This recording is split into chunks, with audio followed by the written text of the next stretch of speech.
All right, sit back, relax. It's time for another Laneway Talks. G'day, Rob, and welcome to a new episode of Laneway Talks with you and me. Rob and Vince. Yeah, how you been? G'day, Vince. Oh, I'm good, thanks. Yeah, I've been good. Well, I got some good statistics for us today. I've been reading a lot in the news and trying to pick up what's going on in the music business internationally, and as opposed from classic rock and going back to the 70s and glam rock in the 80s. Okay. I'll start off with a few of the points that I've got because I think they'll be very interesting to you.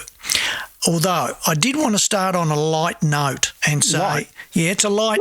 Yeah, exactly. It's a light note. Yeah, I'll just do there you go, a couple of birds. Which one's yours? I'm not sure. I was reading the news the other day, and one of the main news posts I saw, this was on Monday the 15th, was on what Queen Mary was wearing and what it signified. We got a war going on in Ukraine. We've got a war going on in Gaza. We've got China who threaten us on a regular basis and just said yesterday that they never sent those sonar pulses out that, nearly killed our sailors. They said it was someone else like the Japanese. So we got all this. Yeah. So we got all this going on. And then what I read is Queen Mary, on what was Queen Mary wearing at her inauguration, I think, as the Queen or whatever, and what it signified. What did the clothes signify? And I had to take stock and sit down for a while. I went and got a cup of tea. I sat down and I pondered life for a little while because, do you believe what's newsworthy these days? Never. We're talking about blue bloods here. Now, my opinion on royalty and the monarchy and the Commonwealth is I'm totally against it. But there's no way I'm ever going to support a republic because the transition cost from the Commonwealth to the republic is, imagine it just cost us $400 million to do a bloody referendum on The Voice. Just have a good think about what it would cost, Rob, and these costs go back a long time, so it's got to be triple, and it was like up to $500 million to make the change from a Commonwealth to a republic, and a lot of those costs were in letterhead costs and paper and all that. Is that right? It's insanity. It's like insanity to the point of stupidity. We have people who are dying. We've got environmental issues. We've got, these wars going on. We've got our own inflation issues. And what we're worrying about here is what were the clothes that she was wearing? What did they signify? I couldn't bear to read any further because then I might get trapped into seeing what the clothes did signify, what the colour was or what the bow was at the back or something like that. I'm not sure. Okay. Anyway, that was my bit of sham newsworthiness topics. It wasn't really very light-hearted, though, was it? No, no. In actual fact, let's turn that around. It was pretty heavy stuffing compared to our music discussions. And yes, I think it was reality life, It's the blue bloods and what they're doing. Do we really care? Do you care? Do you care? Do we care what the royals are doing in the UK? Do I really care? No, I don't care. They don't help me in the least in any which way. Will a republic help me in any way? No, it won't help me. It'll help the people up there at intellectual houses, right, who are, trying to dominate the world and tell us all what to do. It might help them intellectually, but it doesn't help the person on the ground at all. They still go to work the next day. Anyway, put all that aside. So my first one was I was listening to Supertramp and I saw that they get 10 million monthly listeners. I thought that was unbelievable for a band that was so old and that didn't have any relevance in 2023. And that's got to be maybe 40 years or 35 years and under. Absolutely no relevance to them at all. And so can I comment on that? Yeah. I feel that that's a really good example of what, if your data is correct, and I'm always curious about where the data's from and who's posting it, but it came from bands like Yeah, go on. Bands like that have a huge listening audience. We've got access to all of their music, and there's a huge audience out there, that 10 million, as you said, that like that band, but it's good music from that era. It's good music from that era, for those people. And so are you saying that you were blown out that there's that many people listening to them? Absolutely. I was trying to work out the figures on that. And But that's a market that you are unaware of? Or? No, I just think it's a diminishing market. And if we go to the 60 plus, and don't include you and me, because we, as musicians, I think a lot more ahead, but there's a lot in the 60 plus where... Ahead of what? Ahead of the average person, the average listener. They're cordial listeners, and so, they've been educated by radio, and yes, they know Supertramp, but are they very savvy digitally? No, they're not. We know that through our marketing, so they're not. But so that's why I get... It's not that I don't think they have a real audience. It's, are their audience digitally savvy enough to give them 10 million monthly listeners? And obviously it goes across the board. They must be, if your data's correct. Well, I don't know the age brackets, so it could be that younger people have discovered them, or it's your 35 onwards or whatever. But so I was still blown away, 10 million, and there's a lot of money in that. That's about $400,000 a month that they're making. Do you like that? Because they'd all be in their mid-70s, Supertramp, because they'd have to be in their mid-20s when I was in mid-70s, in their mid-20s, and I was a teen. They'd have to be in their mid-70s, so that's that. Deep Purple are getting, which surprised me, only getting 6 million a month. Now, I thought Deep Purple potentially would have been bigger than Supertramp. It doesn't surprise me that they're not, and they've lost a bit of momentum because they've lost Steve Morse as a guitar player. Well, did he die? No, he's still there. He's left the band. So. Oh, right, okay. So maybe their profile's not as high, because they've been touring for millennia, really, haven't they? Well, I went and listened. As soon as I saw that figure, I got a hype of enthusiasm. So I went to Spotify and I put on played Burn, and then I played, what was the one straight after that? It wasn't... Stormbringer, yeah, not Come Taste the Band. And I listened to that, and, and I was going, wow, how fantastic those records were. Anyway, 6 million there. Now, I mean, still really good, but I thought they would have been bigger. I would have thought they had more hits, essentially, than Supertramp. Now, Supertramp had a lot of hits, but I think what it does show is that Supertramp were a far more wider audience band than what Purple were. Obviously too hard rock. Yeah, they were, yeah. Okay, anyway. Even perceived as that. I mean, yeah. Initially when they started out, they were more psychedelic. And, yeah. So, well, look, anyway, there were just a couple of figures I saw, and I was looking at, when I listen to stuff, I look at those kind of figures because it always interests me. Anyway, so the big news for the week. Universal to cut staff numbers. The company's headcount has grown steadily each year since 2016, from a staff of 7,500 to a staff of 9,000 at the end of 2022. I presume they're saying from 216 to 222. It's gone from 7,500 to 9,900. Let's call it 10,000 staff members. Europe held the bulk of the global workforce with 42%. Do you like that? Europe. Wow. Followed by North America with 39%. Now, just before I go into the next bit of that, let's just ponder that. So they've got nearly 10,000 staff. They're looking at staff cuts, and I find that amazing. But you've been growing your staff. You must have been growing it for a reason. Can you look at their share market worth or whatever and see if it's dropped? We're going to get to that in a sec. I think I'm going to astound you there. Astound me. Yeah. Universal recorded its revenue at $2.75 billion in quarter 3 23. Wow. That's one quarter. 2.75 billion euro. Wow. Euro. That's a lot. I mean, that's a lot of bucks, mate, reflecting a year-on-year rise of 3.3%. And that's reportedly owed to the company's focus on streaming and physical media. Well, I don't know what that means, because there is only streaming and physical media when it comes to recorded music. The company's executive vice president and CFO, Boyd Muir, as in Robbie Muir, the football player, but this is Boyd Muir, who earns a reported annual salary of 7 figures, not 6, not 6. Come on. Come on.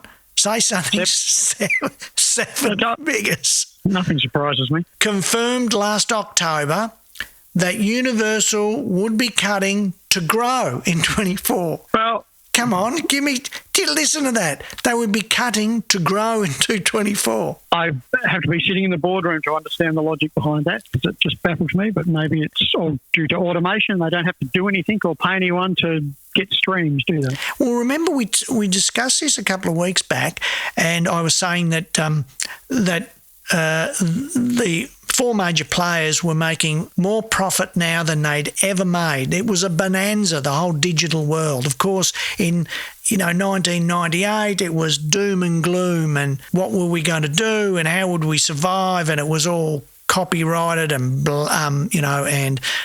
pirating and all that kind of stuff because it was online. And now we get to 2023-24, and they've made more money than they've ever made. I think you're right on the money in what you're saying, Rob, is that they're looking at more and more automation, cutting staff, and the top echelon making more money. Here we go. So it goes on from here. We're consuming more music than ever before. Never mind that streaming services are pushing up subscription fees. Now, there's a lot in that statement, isn't there? We're consuming more music than ever before, yes. And never mind that streaming services are pushing up subscription fees. Yes. So if we're listening to more music, let's look at the Spotify 2 models, one being the subscription model and one being the ad-funded model, but we're listening to more music. You would assume a percentage of the more music are going to the subscription model without ads, and then there's a percentage of them of those new listeners who are consuming more, and there's got to be some of them, it can't just be the same amount, are moving over, are using the ad-funded model. So how do subscription fees go up, Rob? How do they go up because they're reducing their staffing numbers. Mate, this is accounting 101. They're reducing their staffing numbers to make more profit. They're already making big profits. And we're consuming more music, which means they should be making more profits, and they're increasing subscription fees. Now, it doesn't make sense. The global music industry clicked over 4.1 trillion audio streams in 23. That's up 22% from 22. That's setting a new record for a single year achievement. A 22% increase. That is phenomenal. Anything over double digits is phenomenal. And, that's double digits. And setting a new record for a single year achievement with audio and video combined. This is what I love. With audio and video combined, song streams hit, so once you hit the videos in there too, 7.1 trillion, up 33% from 5.3 trillion. That's when you include the video. With the entertainment business becoming more international, streaming, and what I think by that is that you would, as say, let's use, I'll always come back to Virgin Soldiers. Virgin Soldiers, hard pressed to get anywhere internationally back in the day because you needed to then go and you needed to go and live in England. You needed to be over there for a good year or two and doing your gigs, and that was the only way. Whereas if you're in Australia, you might get some traction over there, in the vinyl days. You might get some exports over there, and you might have been discovered, but it was a real hard ask. You were more localised. Now, would you agree with that? Yeah, but all of these topics don't really move me, interest me. I don't care too much about any of them. I just care about music we wrote. And mine interest you, but you're talking to another guy that it interests me, you see. Yeah, therefore, that's the good banter. So with the biz becoming more international, streaming has brought in newer markets into the mix, slowly pushing Australia out of the spotlight. So in terms of audio and video streaming, the US rated its lead. They were at number 1, 40%. Yeah, can I just say something on that? Yeah. I think in my mind, the big picture here is culturally we're getting squeezed out hand over fist, and all that wonderful music that we've created in this country. Hold on, pull that back. What does that mean? Culturally, we've been pushed out. What does that mean? Well, Australian has a culture of music. It's got a pub rock culture of music. Yes. That started in the 60s Yeah. and basically disappeared in the 90s. Now, all of that is in danger of being completely forgotten and just squeezed out by other cultures bringing in their cultures and getting rid of what we had and what we held dear in that era. And I think that's a really big problem. Do you mean music, or do you mean cultural backgrounds of people? Well, it's both, because I think you're squeezing out the essence of what it meant to be an Australian musician and an Australian full stop, which is a really big topic, because I think we're being squeezed out by international forces that are just muscling their way through. But are you referring that back to immigrants coming in here, or are you referring to overseas companies dominating what we listen to? That's exactly what it is overseas companies dominating what we listen to, right, and squeezing out whether we have a choice of what we listen to. At the end of the day, you can go home and listen to your records, but I think it's important that we don't forget the culture that we've got and try and get back to the folk culture and the local culture and the local creative culture within communities here in Australia, in the suburbs. All of that's really important music, and it's had a really long history, and it's just being pushed to the side by international companies coming in, bringing in other cultures' music. And I think that's a really dangerous thing that's happening at the moment, because people are forgetting about coming back to square one and creating a good culture and their own music, because they're being told essentially that it doesn't count anymore. You don't care. We don't. Well, I don't know that we cared back in the 80s at Mushroom, or in the early 90s. I don't think we I would agree with you. Mushroom didn't care, because I don't think Mushroom had a clue what was happening. Well, I think we did have a clue that what was happening. We had, in 1988, I had a meeting in there where we went through all our acts. We had 32 local acts. No other company in the country had 32 local acts. No Sony or Polygram or whoever else, EMI, none of Virgin. Nobody had 32 local acts. So we had 32 local acts. So I would say to you that we were supporting the Australian music business more than any other record company in the country. But what was the issue was that, no, we weren't interested in local culture. We were interested in breaking the bands internationally. Now, there's a downside. The downside to this was that I've always believed myself personally, forget what Michael Gudinski used to believe. What I believed was that we here in Australia can produce any music as good as anybody in the world, and we did not need to go to the New York record plant or to Abbey Road in the UK and record to get the vibe, or to go to the Iceland and get the vibe. You could record here. But what we used to do is we used to send the bands overseas. It was all paid for by the bands as an advance, and they would never get out of that advance. They were always unrecouped unless they got a hit overseas. They could never recoup in Australia, because we were not a territory that was big enough to sustain outside of the Jimmies and one or two others, okay? But on that point, yeah, how come that never changed? Why didn't they turn around and try and fix that problem at that stage instead of just letting it go to a point? Well, I believe, I've got to be very careful. I'm going to be very careful what I say, all right? I believe that nobody was interested. They were only interested in making money. And yes, I love making money, Rob, but only to a point. How much is enough? Well, no, it's like a Universal, apparently. And the local independents, and only interested in making money. So it's all about the number one internationally. Now, if you would have sat down with a band in 1988, say, I'll use the Models, for example, who they did their last gig at the Palace in St Kilda to an audience of about 1,800 people, and it was the end of the tour, because they did the tour to pay off their debts because they were splitting up. And they were so far unrecouped because the amount of advances we gave them and where they went to record, and, the lifestyle they thought they were living while they were, as the Models.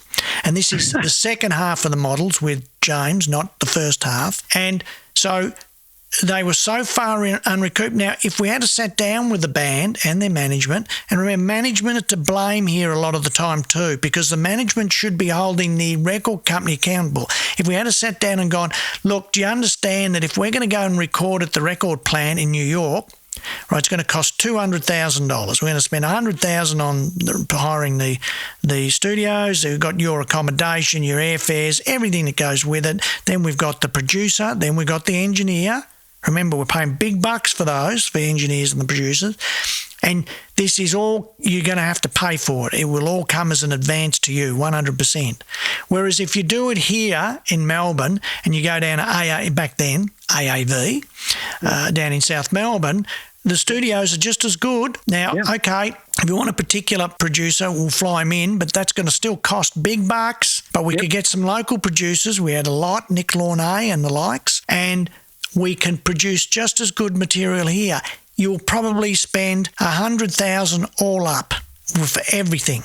If we send you overseas, you're probably going to be at $350,000. And I can tell you, $350,000 was quite regular for us to spend on an act. Not a hope, unless they sold 100,000 albums plus, would they even break even. And then, you know, if they've got big productions on the road, they're going backwards there. So it's a real education process. Who does all the sums on that? Well, I personally was doing the sums because I was the accountant. I know, but if you're... It's the manager. If you're in the minus continually, you know you're not going to recoup. So why would you go beyond what your capability is in a country that's big enough to sustain it? You tell me.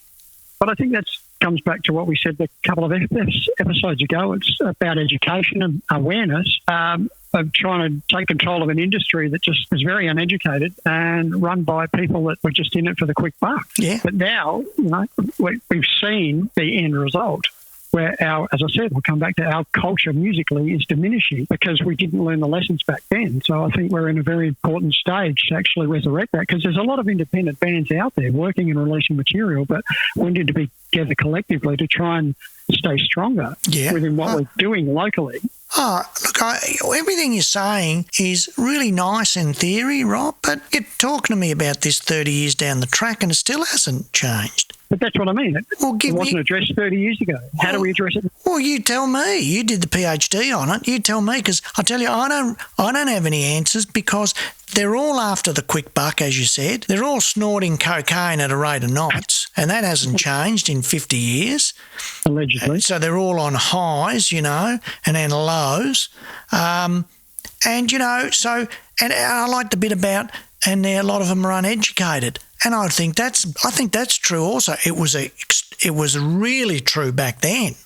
I can tell you, a lot of managers, none of them would have had university degrees, that's for sure. I'm talking about the education from the point of view of how to, one, stay afloat financially to be able to support what you're doing. But you need see, they get a manager, because they do need a manager, but they need to get one that's honest and that's actually got his head screwed on correctly, you know, in a half a turn.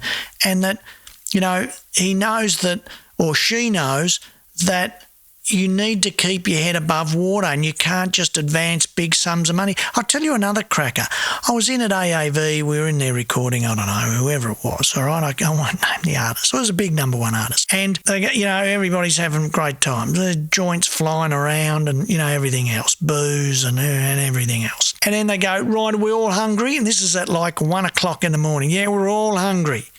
Okay, send out, here, let's get all the orders. So someone gets all the orders down and the order goes out at, you know, 2:30 in the morning. The big package comes in, burgers, pizzas, everything. I'm serious. At the time I looked at it and I was partaking in it, all right, and I'll admit that. And I looked at it all and I thought, they're paying for all of this. I wonder if they know they're paying for it. I couldn't just pipe up then and there and go, you know, you're paying for all of this. You know, Michael would have killed me. Why couldn't you pipe up then? Because Michael would have killed me, mate. It's part of the process of getting the band to record, and all you're doing then is you create angst. And, you know, in actual fact too, it wasn't my job, you know, to do that. But I could see what was going on, And that's a classic. So they ordered it. Now, if you've block booked the studio for 2 months, say, you're block booked for 2 months and you got a lot of that going on. Imagine the food bill. Some of the food bills were astronomical, and then they didn't realise they were all paying for it. That's your bill. You're paying for it, not me. So where's the manager in that circumstance going, well, who the hell ordered all this? Who's paying for this? And you got to be strong like that. Anyway. You need to be Peter Grant strong. Oh, God, you got to, there's not many round that will do it, and everybody's partaking in the fun times. So you are right in what you say, but how I think my answer is you're fantasising in the education process. Now, nothing's ever going to change. They all want to be number one. They'll all spend the money. Nobody will rock the boat and go, is that my money we're spending? Hold on. And then say it was back with Dennis Hanlon, and you go, I'm not doing it. He goes, right, we're going to send you to Nashville to record and, yada, yada, yada. We're putting up a great hotel and don't worry, you'll be wined and dined. I go, no, who's paying for that? Well, no, that'd be in advance. No, I'm not doing it, Dennis. Oh, you're not doing it? Because Dennis was known for this, and he'd go, well, hold on, that's how I think we're going to get a hit. Now, do you want a hit or not? Well, I don't want to go there and spend that money. Okay, no problem. We'll record here. You've forgotten about. And that's what would happen. It's terrible, isn't it? I'm giving you the example. That used to happen on a regular basis. I know. I was there. I lived through it. So that still baffles me. And so there's a lot. That's where I think if artists can become independent and educate themselves that way, and I think there's a lot more opportunity now to do that. And especially with these stats I was just giving you, I'll give you a few more before I hand over to you, is that, number one is obviously America, and close to 4 times as much. Now, this will be a classic. Brazil, India, 40% in front of India. Now, India is number 2. And that is, we really worry when we get statistics coming out on streams and everything, potential streams or whatever coming out of India, because, there's a lot of bots. And they're so good on computers, Indians, so we just get worried. It's not worth a cracker, but they're the number 2 territory. And then you've got Brazil. Now, Laneway Music, half its audience comes from Brazil, and they're number 3 now in the world. And they are a tier 1 payer. Then it goes to Mexico. We worry about Mexico because a lot of bots again. And they're number 4. Indonesia has now become the 5th largest. Then Germany, then Japan, then UK. Of course, UK aren't that big a country, not like the others. Canada, and then France, and on it goes. We're not anywhere near there. And the other thing that I think needs to be known also is that album sales in the US made a comeback in 23 after a drop in 22. They upsurged 5%, with physical vinyl and CD flourishing by 8.9% to 87 million. I mean, what the hell? That's not going to get us around to drinks at the pub. And that's what when people go, there's a real resurgence in vinyl. It's it's all coming back. And it's like, are you kidding me on that? 87 million? I don't think so. That's vinyl and CD. I mean, that's just chicken feed. So anyway, there was a lot more information there, and I love seeing those stats because you do need to keep up to them to know where you're going to market. Rob, and say for example, it was you guys, Virgin Soldiers. You got to know where to market to, and so you need these stats and up to date stats. Yeah. Okay, I'm handballing over to you. That's my bit of I've just vented for a while.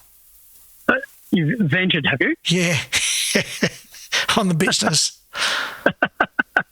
All right, you're going to handball to me. All right.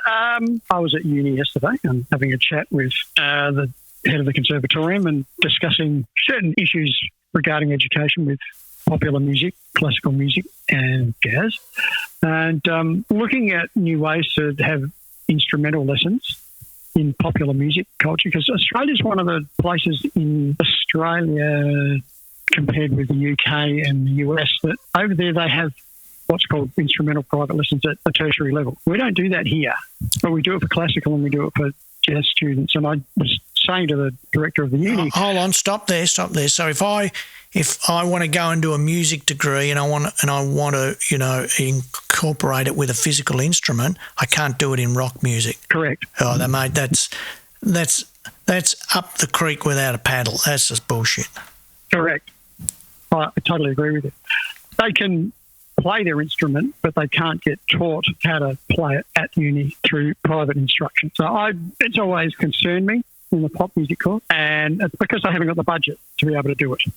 And I refer back to that stat that we were talking about. We've talked about it a few times, $13 billion that comes into this country through the arts. And where does it get filtered to? I still don't know the answer to that question. But if it went back, because high school music's pretty healthy, and they have instrumental teachers, and all these kids want to move on if they want to follow music as a career path, which is a challenging thing to do. But in popular music, what my point is that we were talking about, is it actually worth learning to get better at your instrument, like technically, or is it worth getting better as a songwriter? So the songwriters make the money. The instrumentalists don't. Well, I'm just a little bit confused. The songwriter, that's the publishing, make the money.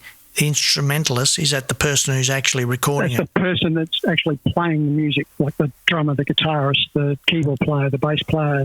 But don't they make music if they're part of the band and they own the recording copyright? They do, but the strength is not in being a great drummer per se. The strength is being a great drummer who can write music. Well, yeah, yes and no. I don't know that I agree with that.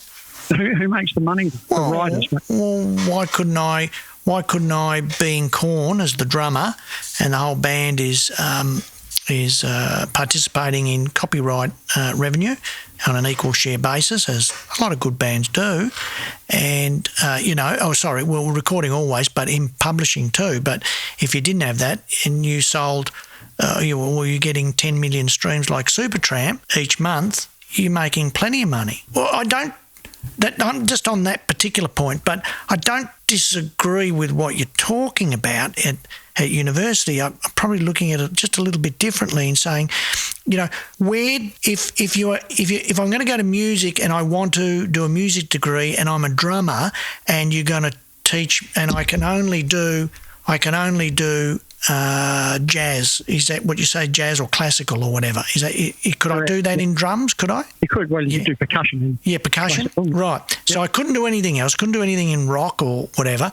And I say to you, who brings in all the money into this country? Well, rock and pop does. That's right. Because classical and jazz don't, I can assure you of that. So therefore, why can't you teach me that? Because I actually want to go out and do it professionally. But you're forcing me. Completely my argument. Right. But, Totally agree with you. It's a complete sham at an educational status point. It's the intellectuals dictating to the masses, this is how you will think. That's my opinion, it's the intellectuals at the university. I think it's more than just that. Yeah, there's a certain element of that, but is it a systemic thing? It's been like that for a couple of 100 years. So why change it now? Because times change. See, I love changing times. I mean, we learn as we move forward. Mate, I have no interest in classical music, none at all. None at all. I have no interest in the ballet, and the ballet gets given money far more generously than the music industry.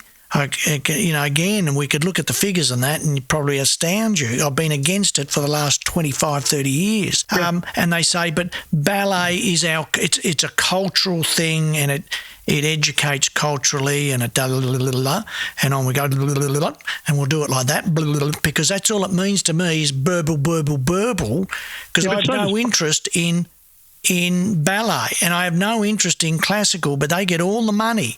And then we pay for the symphony orchestra in every state, and then the Australian Symphony Orchestra. But why don't we pay on the same amount to put together some kind of rock band or something, I don't know, or contemporary music band? And we promote that, and we do shows, and they are employed by the government as those people in the symphony orchestras are. There's no discussion about it. You know, it gets back to... I know, that's what it is. There is no discussion about it, and I think there needs to be some sort of narrative conversation, whatever you want to frame it as, so we can... That's what I'm talking about, education and moving things forward from what's happened in the 60s, 70s, 80s, all the way through to now. It hasn't changed, and it's been a long time since it's changed. I think it's important for us not to lose our culture by supporting popular music. I mean, is it part of it about that intellectual and wealthy set who love to go to the ballet or the symphony orchestra and put on the black suit and the bow tie and the shiny shoes? There's an American author called Dina Weinstein who's written a book on heavy metal, but she talks about this point, but it's about the intellectual end of the community frowning on the lower end of the community, like being the heavy metal, the hard rock, the popular music genres. There was that whole thing in America with the court cases with the PMRC where they actually censored all these albums and took all these artists to court. Now, that still exists, but I don't think it's as open and honest as it used to be. But bands seem to be more extreme now, but they're getting less support than they used to in that sort of area. So it's very difficult to try and glue those two together and go, look, this is valid cultural experience that we've got here from popular music performers and writers, and it needs to be funded better so we can keep that sense of purpose and sense of feeling good about yourself at a lower socioeconomic level. Otherwise, things are just going to get worse and worse and worse. And that, as you're saying, they are getting worse and worse and worse because they're putting on the royalty on television and they're not telling about real-world problems, but they're also not looking at their own backyard of homelessness and people that are in despair land because they haven't got any support to be able to culturally get together in communities and have a good time and be supported in that. Well, you know, if I go down, as I say, if I go down to the Last Chance Rock and Roll Bar and I see some of our bands playing and you know, it's a bit of a shithole, there's no doubt about it. And that's what I love about it. But that's what I mean. That culture's good. But I mean, you're all right. And there's creativeness in that shithole. Absolutely, and it needs to be nurtured. Yeah, real creative juices coming out, and it's. Could you imagine that the set? Culture of pub rock. Yeah, imagine the Arts Centre set. You know, even stepping foot in one of those places. Not a chance. I don't think they need to, but I think that needs to be acknowledged that exists and it needs to be encouraged so it just keeps existing and not getting squeezed into smaller and smaller venues and lesser venues around the country to be able to perform that sort of music in. When it brings in so much money into the country, you know, there's a real bottleneck there with where are those funds going? You know, how are we bringing in that much money? Who's generating that income? Well, hey, Rob, you know, you can always use AC/DC, and if we didn't support that pub rock band back then, and Bon Scott was definitely not a role model, dying from, you know, alcoholic poisoning, but you know, if you didn't have an AC/DC, imagine how much money they brought into the country. And then I've heard people go, yeah, but they don't live here anymore. They don't bring money into the country. Well, don't use that on me because then I'll start talking about the corporations that don't have their accounts here. They're all in the Cayman Islands or overseas, so they don't pay any tax. So don't start with that because the AC/DCs and other bands alike like that are entitled, like any corporation, to minimise their tax. But absolutely. At least they're paying tax. Yeah, you know, well, could you imagine what they've brought in, not even directly from their own revenue and then paying tax in this country, but the offshoots from what they've done, you know, the creativeness of what they've done and what it inspires other bands locally to do and all that kind of stuff. I mean, that's your... It's not tangible, but it's worth gold, isn't it? Yeah, I think so. I totally agree. And AC/DC are a great example of Australian pub rock culture that went out and got exposed to the world on in larger venues and, you know, there's now concert productions of epic proportion. But it's just like they're playing pub rock to tens of thousands of people.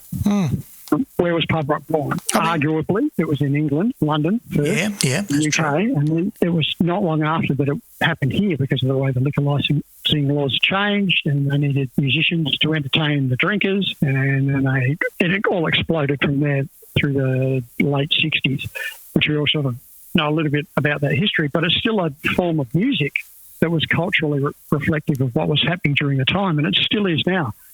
As you said, you go down to any small pub, there's something culturally that's happening from all these bands and all these self-appointed players that do it out of a motivation not to get good marks at school, but they do it because they love doing it and it's fun to play with your mates and it's good culturally and makes a stronger community. Well, I'll just pull it back to where you started to. So you're at uni yesterday and you're trying to look at this issue of, how what are they funding, what types of courses or whatever? Yeah. But I'm an advocate for having popular music, having a greater representation in Australian universities, like it does in the universities in America and in the UK. But they've got bigger budgets over there and they charge a lot more to go to university over there than they do here in Australia. Now, that's an issue that needs to be sorted, but I still think that popular music somehow, somewhere needs to be supported better. So was there any outcome? Did you get any outcome with what you were No, it's doing? just a conversation that it's not something you can answer in one conversation.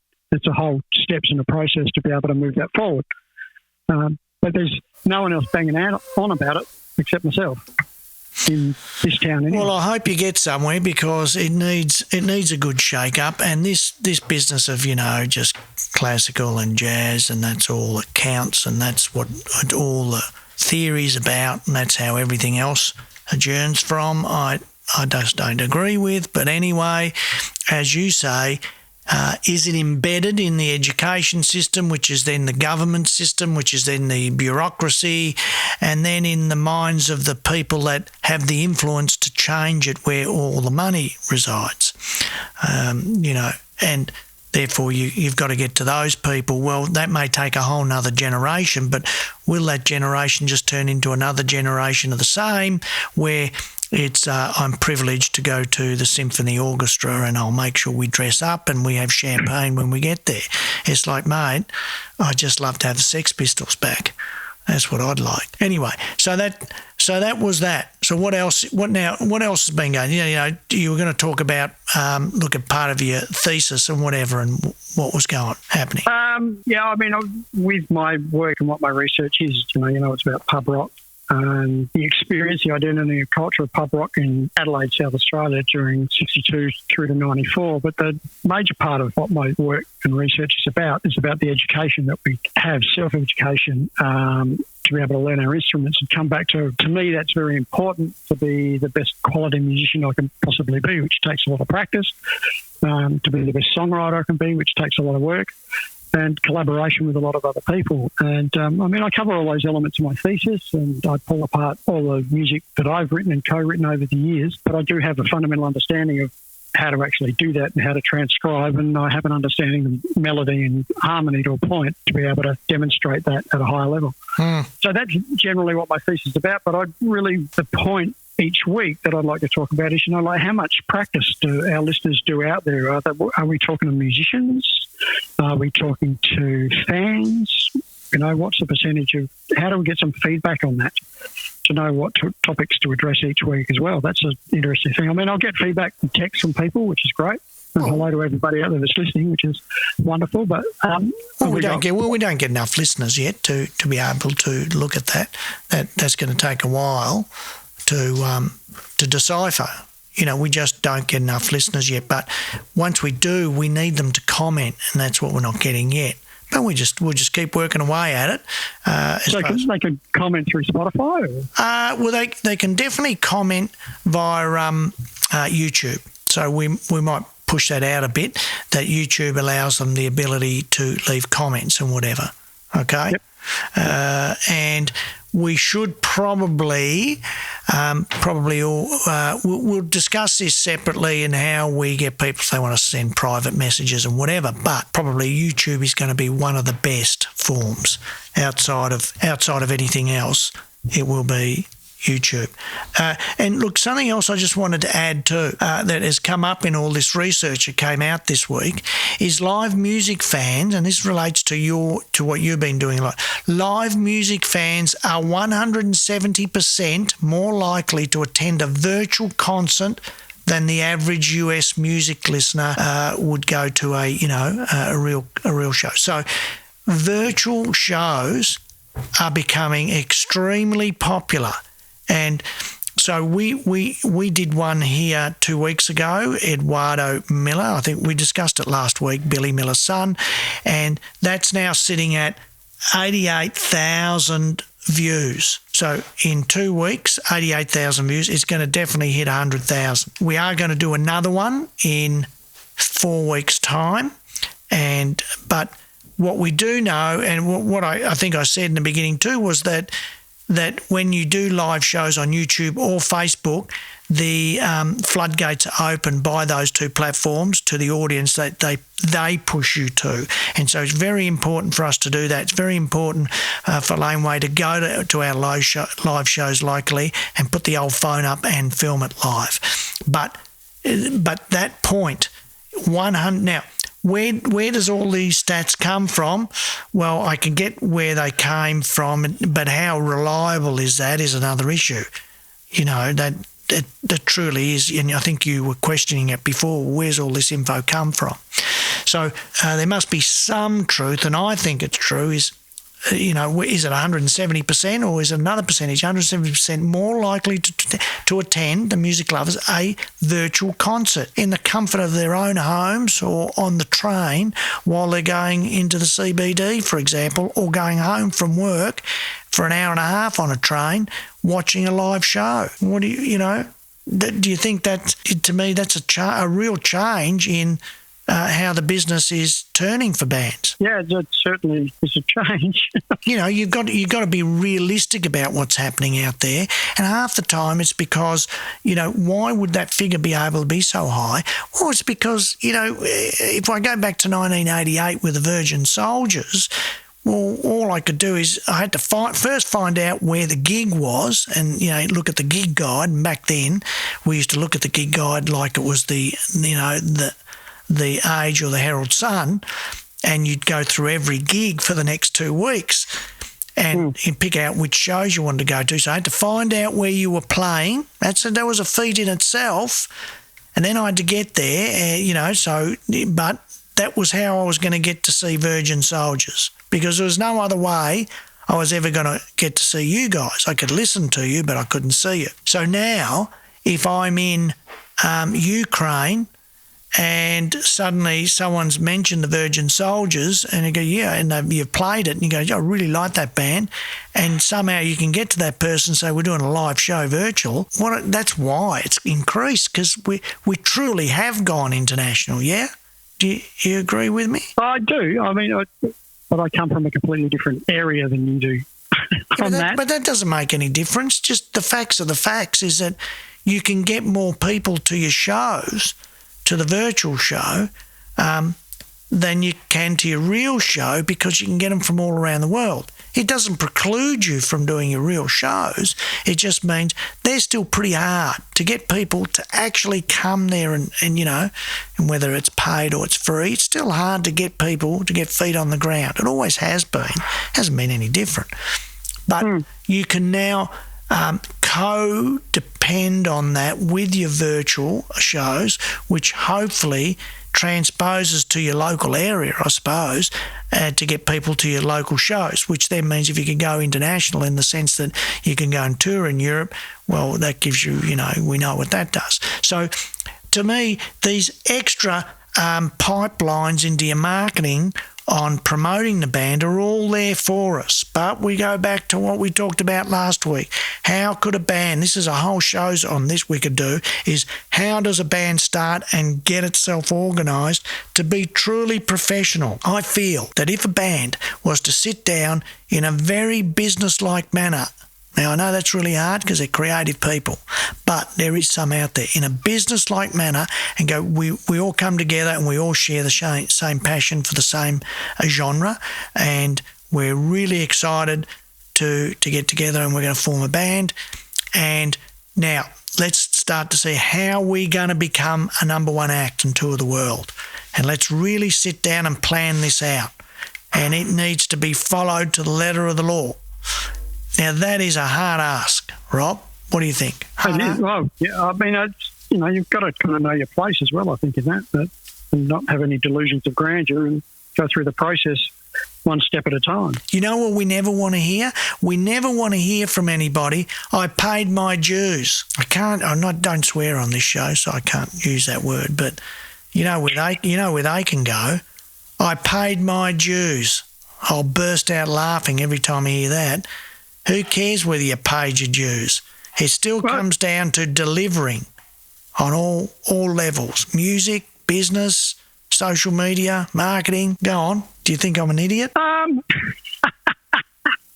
Not at all, but as I said, it's a perspective thing. You know, like I don't ask myself those questions a lot. I just ask myself how I can stay a better player every day.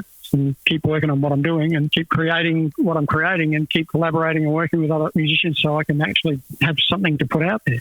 Whether people like it or not is not entirely controllable from my end a lot of the time. But what you just said there tells me that's why you're such a good drummer, is because you live for your drums. And music, but the drums is the first thing, the music is second, because drumming is first. You're a great drummer. So I get that. But then the second part is the reason you haven't had success is because you've concentrated on being a brilliant drummer. And the proof's in the pudding, mate. You've only got the one album out and the one EP, but I would have expected someone of your talent with, being such a good drummer, you could have been on 10 or 20 albums by now. And that's why I'm putting it on the line every week. When am I getting your new song? And I'm going to really keep pushing it. I think your measuring stick of my success is completely skewed to your own agenda, to be quite honest. But what's that agenda? Well, you're getting product out. But that's not my, honestly, that's not my concern at the top of the tree. I mean, my concern is to, one, be able to be capable of physically and mentally playing good quality music and to be able to do that every day. But I think you can do that. See, that's the point I'm making. Yeah, but I do. But I enjoy that process, and I am successful. I've just completed the highest level of education at university. So, my measuring stick is I keep kicking goals that I set for myself, and I'm a quality musician, humbly. Yeah, and I agree. But what I don't agree on is I want to hear you play on more music. That's what I don't. That's what I get frustrated with a lot of people in your position who I go, I want to listen to them play more because they're such good musicians. So it's like, well, Rob Bounty's such a good drummer. God, I'd love to listen to. I'd like to have 5 albums and listen to him play. And that's what I'd like. I would rather sit down with a couple of my orchestral arrangers and composers at uni and put a whole show together of Virgin Soldier songs, because I think we have enough textural quality to our music to be able to do that in a symphonic sense. And that's really what part of my agenda is that I'm pursuing as well, is collaborating with other people on a grander scale and just churning out songs every week. I think we've got a great catalogue. I think we've got a great bunch of songs, and I don't think a lot of people have really listened to it, because if they did, they would be quite surprised. I don't think there's anything wrong with what I think. What comes out more is that you're passionate about what you believe in yourself, and that as you say, your drumming and where you push it to in the education and all that. And I come from a different side. I definitely got an agenda. I want more product out, but I don't. My agenda still is about good music. And musicians like yourself, where I go, oh, he's a good drummer. I like listening to him. And I'd love to listen to him playing on a lot more stuff, but I can't because you haven't put it out. Now, that's me, and that's my agenda for me personally, because I think I've said to you before, I wake up every day, get ready in the office and listen to some new music, and, man, that's the exciting part of the day, as you listen to some new music. So that's my agenda. For me personally, getting guys like you to put more music out, that's my selfish agenda, because I think you're a good drummer and I want to listen to you playing on some stuff. But, that's the way of the world, and that's everybody thinks differently. And remember, it's like you listen to lyrics, and I go, mate, I never listen to what they're singing. I listen to them singing. I don't listen to what they're singing, the words. And you go, I don't know how you can do that, Vince. Very easily, because I look at a song differently. Well, just the process over the past 3-4 weeks, and with Power Hungry, which is the new single that's coming out. I mean, yes, everybody, new song from Virgin Soldiers. Power Hungry, that's coming out. I've been through the lyrics and I've gone through them with Gib, and I love what we're saying. And I've sat down with a new young artist over here in Adelaide, and we've got some great artwork to go with that, with the concept of the song. When I got it the other night, I've gone, that's magnificent, because it's a young artist vision of what our music has given them, and we've got like a modern contemporary twist on lyrics that I think are always going to hold up. And the music and the playing of that is very, very, I find it very challenging, but I also find it very, very interesting in the way that we compose, the way that we flip things around, the way that we went out of our way and still go out of our way to make sure that things sound fresh and original. And that was exciting to do that, and I'm really excited about it coming out in the next, I don't know when it's due to drop, but... No, we'll find out in the next day or two. We haven't got that date yet. Yeah, but I mean, what did you think of the new single? Oh, yeah, I thought it was great. Look, it's a very much a Virgin Soldiers song, and I'm looking at it as a progression of, we had the old song Junkie's Paradise that you did and whatever, and I'm seeing this gradual thing coming forward, and then you've got this one, which, it's a good song. And then I listen to your demo and I go, man, there could be a lot in that. And I'm starting to see just what I maybe say a 10 or 20% freshness, contemporary freshness put to your music. And that to me is progression, because you can't change your music because then you're not the same band. And a band that is progressing and delivering for their fans, it's that gradual progression of just changing it just a bit. So I see this as a real Virgin Soldiers song with a little bit more progression, and then I listen to that demo and I go, my God, it's moving again, and that's fantastic. Still within the same genre. Does that make sense? It is, yeah. I mean, that new song, the demo that you've heard is, there's a lot of emotion attached to that as well. Yeah. And, with all of our stuff, they're really deep and well thought out songs. And we busted our butts, to do that and try and honour that code that we all have, being great, the best players we can possibly be, and fuss completely over our songs so that, number one, we've got to listen to them and like them ourselves. If we don't like them and we're not impressing ourselves, there's no point in putting it out to the general public, because what's the point of listening to something and go, that's ordinary. But we never did that, and we still don't do that, and we still won't do that, It has to be sounding good to us, and it has to be challenging, and it's nice to work with, some new contemporary artists. That's why I think I say is that I'm seeing a progression in what's starting to come out, and what's really good too is every time I see you guys live, you're as good live as you are as on the record. That's because you're all good musicians. And, and with Steve, his singing is unbelievable live. I mean, and for his age bracket to still be able to hit those high notes. And so, the band is as good live. I mean, I say this in the nicest possible way. What a shame I'm not watching you guys say it, I don't know, whacking or something like that, where in front of... We'd like to be watching ourselves. 50,000 people, because it would be sensational. It would, yeah. But it comes back to, thanks for all those wonderful compliments, Vince. I really appreciate it. But, when I speak to Steve, we have our times when we practice every day. And that's been ongoing for 40 plus years.